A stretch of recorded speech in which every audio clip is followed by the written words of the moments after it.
طارق فضل چودھری صاحب، سب سے پہلے تو یہ بتائیں کہ یہ بھارت کے وزیر اعظم گبر سنگھ صاحب نے ایک دھمکی دیا، اس پہ کیا آپ کا تبصرہ ہے؟ بسم اللہ الرحمن الرحیم۔ میر صاحب، گزارش یہ ہے کہ نریندر مودی نے شعلے فلم دیکھی ہوگی، میرا خیال ہے اس نے مولا جٹ فلم نہیں دیکھی، اور اگر اس نے وہ فلم دیکھی ہوتی اور اسے یہ پتہ ہوتا کہ پاکستان کے جو ایئر چیف ہیں وہ بھی ایک جٹ ہے، ظہیر بابر سدھو صاحب، وہ بھی ایک جٹ ہے، تو وہ کبھی اس طرح کی ہرزہ رسائی نہ کر رہا ہوتا، کیونکہ جب دوبارہ دوسری جو فلم ہے جٹ کی، وہ ہے جٹ دا کھڑاک، وہ مودی دیکھ بھی چکا ہے، دوبارہ دیکھنا چاہتا ہے، پھر دکھائیں گے، ایکشن ریپلے ہوگا، پہلے سے زیادہ انشاءاللہ تعالی قوت سے ہوگا، پہلے سے زیادہ عزم کے ساتھ ہوگا۔ تو یہ گیدڑ بھبکیاں ان کی، جب آپ ناکام ہو جاتے ہیں کسی جنگ میں، کسی مقابلے میں، تو اس کے بعد اپنی آپ یہ کہیں کہ شرمندگی چھپانے کے لیے اس طرح کے بیانات جو ہیں وہ دیے جاتے ہیں۔ باقی اسٹیٹس مین وغیرہ کہ جو کیا پروٹوکولز ہوتے ہیں اور کہ وہ عزت دار لوگ ہوتے ہیں، یہ بیستے لوگ ہیں، یہ مطلب کوئی اسٹیٹمنٹ ہے کہ آپ ڈائریکٹ کسی ملک کی عوام کو تھریٹ کرنے کی کوشش کر رہے ہیں۔ بہرحال یہ ان کا چھوٹا ذہن اور ان کی چھوٹی سوچ کی عکاسی کرتا ہے۔ تو میں دوبارہ انہیں بتا دیتا ہوں کہ یہ آپ نے پہلے جو کھڑاک دیکھا ہے جٹ کا، انشاءاللہ دوبارہ آپ کو دکھائیں گے۔ جی زرتاج گل صاحبہ، مودی صاحب کی اسٹیٹمنٹ پہ کیا تبصرہ آپ کا؟ تھینک یو میر صاحب، thank you for inviting me. سب سے پہلے تو یہ کہ پاکستان اور انڈیا دونوں ہی نیوکلیر پاورز ہیں، اور اس طرح مولا جٹ کے کرداروں سے یا اس طرح گبر سنگھ کے کرداروں سے میرا خیال ہے کہ اگر آپ پرووکیشن کرتے ہیں، آپ پرووک کرتے ہیں وار کو، تو یہ تو ابھی جب پلگام واقعے کے بعد جب رات کے اندھیرے میں آپ نے پاکستان کے اوپر بزدلانہ حملہ کیا، تو الحمدللہ پاکستان کے لوگوں نے جس طرح قومی یکجہتی دکھائی، تمام پولیٹیکل پارٹیز نے، اسپیشلی میری اپنی پارٹی نے، کیونکہ 3 سال سے ہمارے ساتھ جو ظلم اور جبر ہو رہا ہے، اس کے باوجود ہمارے سوشل میڈیا ایکٹیوسٹ نے جس طرح کے نیریٹو کی جنگ انڈیا کے خلاف لڑی، اور جس طرح ہمارا ایئر ڈیفنس یا آرمڈ فورسز نے جس طرح ان کو جواب دیا ہے، وہ تو اب دنیا کے سامنے ایک کھلم کھلا حقیقت ہے۔ لیکن 2 باتیں، سب سے پہلی بات یہ کہ آپ نے کہا کہ ایک تو سفارتی تعلقات میں میرے خیال میں آپ کی ٹاپ پرائورٹی یہ ہونی چاہیے یہی کہ یہ جو مودی کا چہرہ RSS کا ہے، جو ہندوتوا کی جو اس کی ایک مینٹالٹی ہے، جس کو عمران خان نے پلوامہ واقعے کے بعد جب یونائٹڈ نیشنز میں مودی کا سیاہ چہرہ دنیا کو دکھایا تھا، سب سے پہلے آپ کی فارن پالیسی میں آپ کی ٹاپ پرائورٹی یہ نہیں ہونی چاہیے کہ یہ ایک انٹرنیشنل دہشت گرد ہے مودی، اس کا آپ نے سیاہ چہرہ دنیا کو دکھانا ہے۔ دوسرا، IWT کے اوپر آپ نے اپنے انڈس واٹر ٹریٹی کے اوپر بات کرنی ہے کہ ابھی بھی آپ کے خلاف، پاکستان کے خلاف واٹر ٹیررزم ہو رہی ہے، اور دنیا کی کوئی طاقت بھی یہ نہیں کر سکتی کہ آپ کسی بھی ملک کے خلاف آبی جارحیت کریں۔ تیسرا جو ہے، جو آپ نے کشمیر کے اوپر جو ہے، یہ کبھی بھی نہیں ہو سکتا کہ آپ کشمیر کو بھول جائیں اور آپ کشمیریوں کو چھوڑ دیں، آپ نے ٹاپ پرائورٹی رکھنی ہے۔ اب آ جاتے ہیں سیاسی جنگ کے اوپر، اس پہ بعد میں آتے ہیں۔ نہیں، میں صرف چونکہ آپ نے وہ بات کی تو اس لیے پہلے میں آپ کو سنوا دیتا ہوں نا کہ آپ کی پارٹی کی لیڈرشپ، میں تھوڑی سی چیز ایڈ کروں گا۔ ہاں دیکھیے، جو زرتاج نے بات کی ہے نا، میں اس میں صرف یہ چیز ایڈ کروں گا کہ پاکستان اس خطے میں کبھی بھی ایسکلیشن کی نہ ہم نے بات کی ہے اور نہ آج کر رہے ہیں۔ ہماری 3 جو ہے پرونگ اسٹریٹجی ہے، آپ اسے کہیں، آپ اسے ہماری حکمت عملی کہیں اس وقت۔ پہلی تو ہے فرمنس، یعنی عوام کا اتحاد بھی اس میں شامل ہے، افواج پاکستان کا عزم اور حوصلہ اس میں شامل ہے، اور پاکستان کے انٹرسٹ کے اوپر اور پاکستان کے دفاع کے اوپر، سلامتی کے اوپر 0 کمپرومائز اینڈ 0 ٹالرنس، یہ فرمنس ہے۔ دوسرا ہمارا عزم ہے پیس۔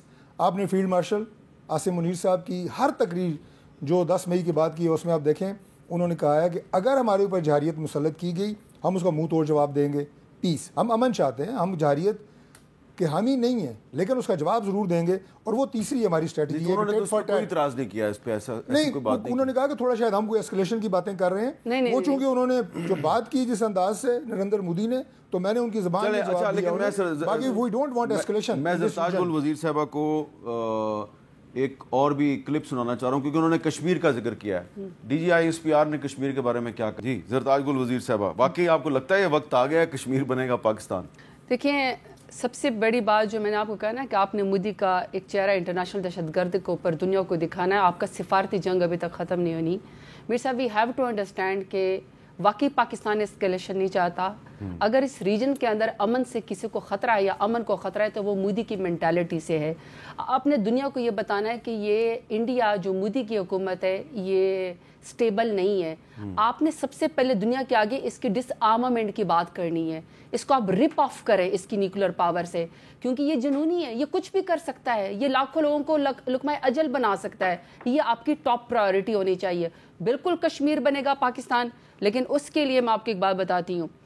آپ پاکستان کے اندر بیانیے کی جنگ, میرے صاحب میں نے آپ کو پہلے کہا جس طریقے سے خان صاحب نے پاکستان کا مقدمہ لڑا پلوامہ واقعے کے بعد, اور اب پلگام واقعے میں جس طریقے سے خان صاحب نے جیل کے اندر سے بیٹھ کے, حالانکہ ہمیں ان تک رسائی نہیں تھی, لیکن انہوں نے وکلاء کے ذریعے جو پیغام پہنچایا, اس کے بعد صرف میرا 2 چیزوں کے اوپر. ایک تو پاکستان تحریک انصاف کے سوشل میڈیا ایکٹیوسٹ نے جس طرح پاکستان کے نیریٹو کی جنگ لڑی, مجھے اس کے بعد 2 چیزوں کے اوپر بہت افسوس ہے جو ہوا ہے. اصل میں ہوا یہ کہ اس پورے واقعے میں مریم نواز نے ایک لفظ مودی کے بارے میں نہیں کہا.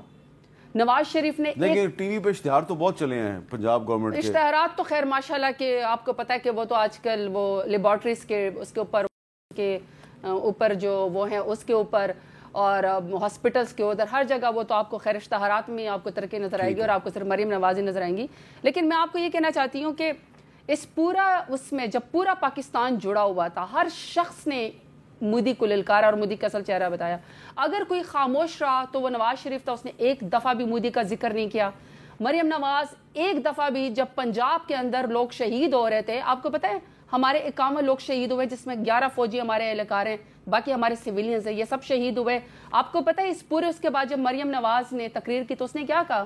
اس نے کہا کہ بھارت کے حملے میں اتنا بڑا نقصان نہیں ہوا جتنا 9 مئی کے پاکستان کو نقصان ہوا ہے. یہ شہداء کی انسلٹ نہیں ہے. یعنی ہمارے 51 لوگ, 11 ہمارے فوجی شہید ہوئے, ہمارے سویلینز شہید ہوئے, ہمارے مدارس کے اوپر, ہمارے مساجد کے اوپر رات کے اندھیرے میں انڈیا نے حملہ کیا. آپ پورے پنجاب کے اندر آپ چپ کر کے بیٹھے رہیے جب پورے کے پورے ڈرونز پنجاب کے اندر آتے رہے, اور آپ نے آگے سے جب اس کے بعد تقریر کی, جب آپ نے منہ کھولا تو آپ نے مودی کو انٹرنیشنل دہشت گرد کہنے کے بجائے آپ نے یہ کہا کہ 9 مئی کے سے زیادہ نقصان ہوا. تو میرا تو سوال یہ, میرے ساتھ تو منسٹر صاحب بیٹھے ہوئے ہیں, 9 مئی کے واقعے میں ان کے ساتھ جو 3-4 لوگ اس وقت فیڈرل منسٹر ہیں جنہوں نے خان صاحب کا ساتھ چھوڑا, اس کو تو آپ نے فیڈرل منسٹر بنا دیا, اور آپ ہمیں کہہ رہے ہیں کہ انڈیا نے اتنا بڑا حملہ نہیں کیا. کس کو فیڈرل منسٹر بنایا؟ خٹک صاحب جو ہیں ان کے ساتھ ایڈوائزر ہیں, پرویز خٹک جی, علیم خان جو ہے وہ ان کے ساتھ ہیں, اون چودھری صاحب ان کے ساتھ ہیں. یہ 9 مئی میں انوالو تھے. میرا خیال ہے کہ آپ جتنے بھی 9 مئی کے 9 مئی سے پہلے چھوڑ چکے تھے. نہیں 9 مئی سے پہلے آپ یوں کریں کہ آپ جتنے بھی آپ کے اس, لیکن آپ کا جو اصل پوائنٹ ہے نا اصل پوائنٹ پہ آتے ہیں. ایک تو یہ کہ 9 مئی تو ہم آلریڈی کہہ رہے ہیں کہ فالس فلیگ آپریشن تھا. 9 مئی تو ہمارے خلاف ہماری آوازیں دبانے کے لیے اور پاکستان تحریک انصاف کو ختم کرنے کے لیے گیا تھا.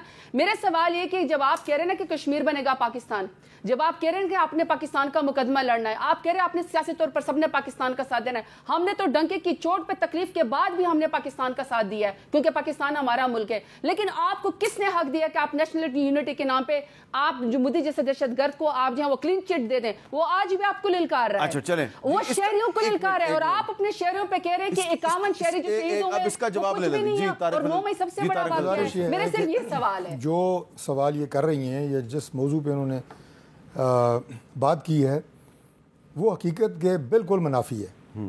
اس حقیقت سے کوئی تعلق نہیں ہے. مریم نواز چیف منسٹر پنجاب کے متعدد بیانات, ایک بیان نہیں متعدد بیانات ریکارڈ پہ موجود ہیں. دیکھیے یہ دعویٰ کرنا, ان کا کہنا, میرا جھٹلانا, یہ صرف زبانی نہیں ہے. میں حقائق کی بنیاد پہ آپ کو بتا رہا ہوں. میں آپ کی ٹیم کو ریکویسٹ کروں گا, جو آپ کی ریسرچرز کی ٹیم ہوتی ہے, کہ وہ کلپنگ نکال کے دکھائیں, آپ کے پروگرام میں دکھائیں, کل آپ دکھائیں متعدد بیانات جس میں انڈین اگریشن کو, مودی کو انہوں نے کنڈیم کیا, انڈیا کے اقدامات کو کنڈیم کیا مریم نواز نے. اور پھر بی بی نے جو افواج پاکستان آرمی چیف کی قیادت میں جو افواج پاکستان کا کردار رہا اور جو شاندار کامیابی انہیں حاصل ہوئی, اس کا انہوں نے بارہا مرتبہ ذکر کیا. پوری قوم کے یہی جذبات ہیں, یہ صرف میں ان کی بات نہیں کر رہا. کیسے ہو سکتا ہے کہ نریندر مودی جو ہے اس کی ننگی جارحیت پاکستان وہ ہے, اس کے اوپر اور میزائل آئیں یہاں پہ, اور یہاں پہ جناب ان کے ڈرون آئیں, تو ایک بھی شخص, دیکھیں نا میں یہ کہہ رہا ہوں کہ ہم اس ڈیوائڈ میں اس سے زیادہ وہ نہیں جاؤں گا. آگے، کیونکہ ہم ابھی پولیٹیکل ڈیوائڈ کو ختم کرنے کی بات کر رہے ہیں، ہم ریکنسیلیشن کی بات کر رہے ہیں، ہم پاکستان میں جو فضا ہے سیاست کی، اب آپ نے جو اصل بات ہم کی، اس کو ٹیمپریچر کو ڈاؤن رکھنے کی بات کر رہے ہیں۔ ریکنسیلیشن کی بات کر رہے ہیں،